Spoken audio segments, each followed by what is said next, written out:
অপরাজিতা, চন্দন নাথ।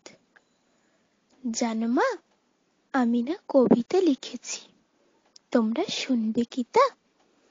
মার কাছে এসে খাতা মেলে ধরে ছোট্ট অপরাজিতা। মুখ ভার করে মা তাকে বলেন, মাথা কি খারাপ হলো? ছাইপাশ সব না লিখে বরং অঙ্কের খাতাটা খোলো। মুখ ভার করে কুটি কুটি পায় গেল সে বাবার কাছে। ও বাবা, কবিতা লিখেছি, দেখার সময় আছে?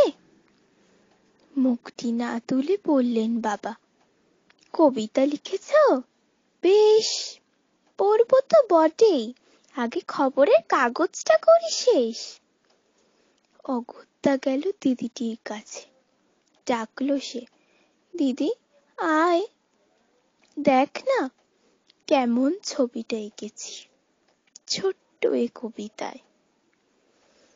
দিদির দু চোখে টিভির পর্দার ঝলমলে রোশনায় বলল, কবিতা তুই লিখেছিস?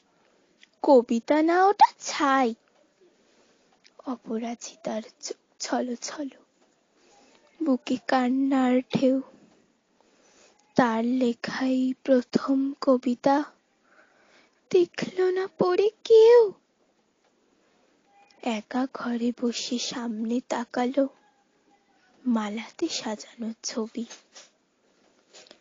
স্নিগ্ধ দু চোখে রয়েছেন যে সহজ পাঠের কবি।